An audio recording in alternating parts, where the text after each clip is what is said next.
All right, welcome back. I've been testing crypto projects for a few years now, and I mean actually testing them, not just reading white papers. And one area I keep coming back to is collateral lending, token-backed loans. It's a niche that sounds complicated, but once I got into it, it completely changed how I think about liquidity. So there's this one platform I've been running for the past 3-4 months, and today I'm gonna walk through exactly how it works on a real example from my own account, what a collateral system actually is, why it gives liquidity options that a regular exchange just doesn't, and whether it's actually safe, at least from what I've seen so far. And at the end, I'll share a few things I personally check before touching any platform like this, because the fakes in this space are very much a real problem right now.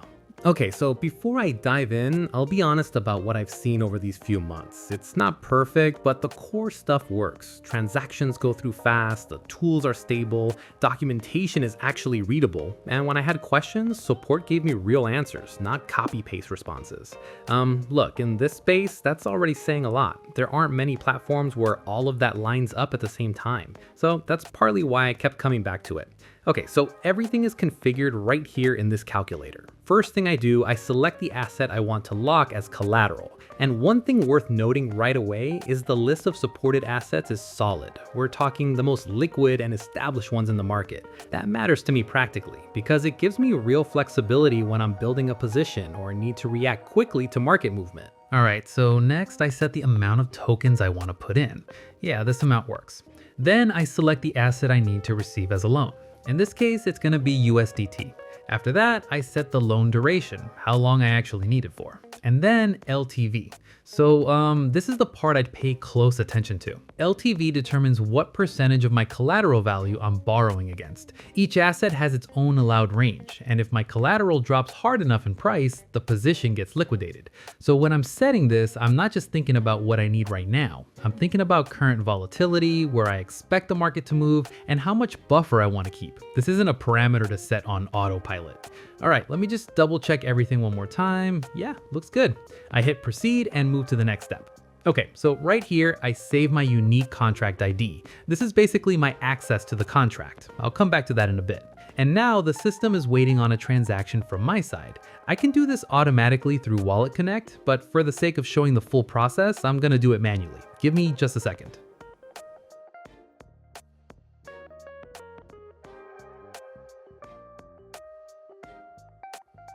Okay, done. Everything on my end is submitted, so now I'm just waiting for the operation to finish processing.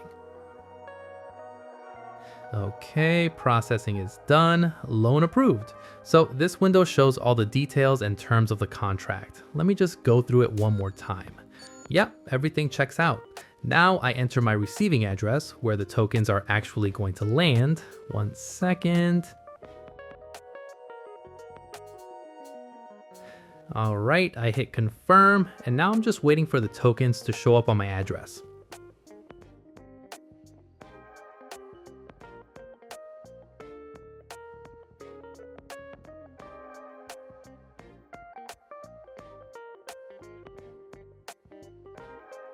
Okay, balance updated. All the primary contract conditions are met on the platform side. Now, this is actually an important part. This page right here is essentially my personal dashboard. I get back in here using that contract ID I saved earlier, and this is where I manage everything going forward. The tools I use, the moves I make, all of it depends on my current plan and where the market is at. Okay, so now let me actually break down how this whole system works, because I think this is the part that gets overlooked the most. I want to cover 3 things specifically: how the mechanics work under the hood, why I consider this safer and more convenient than what I was doing before, and what kind of liquidity options this actually opens up, because that last part is really what made me stick with this approach. So the core idea is straightforward. I lock up my tokens as collateral, they stay on the platform secured by the contract, and in return I receive a loan in a different asset, in this case USDT. My original position stays intact. I'm not selling, I'm not triggering a taxable event, I'm not losing exposure to the asset. The platform holds the collateral, the contract defines the terms, and as long as I manage my LTV correctly, nothing gets touched. Compare that to just selling on an exchange. I exit my position. I take whatever the market gives me at that moment, and that's it.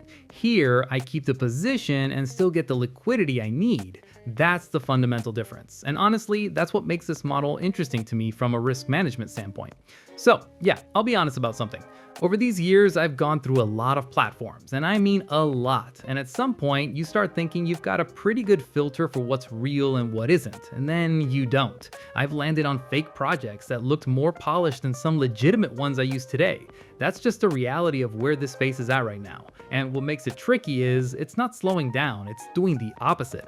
Every few months, there's something new, some new standard, some new protocol that shifts how things work. And that constant motion is exactly what bad actors rely on. And that window, that gap between this looks interesting and I actually understand what this is, that's where most of the damage happens, including to me at some point. So yeah, the security side of this isn't something I treat as a checklist anymore. It's more of an ongoing habit. And I'll share a few specific things I look at now before I touch anything, just from experience.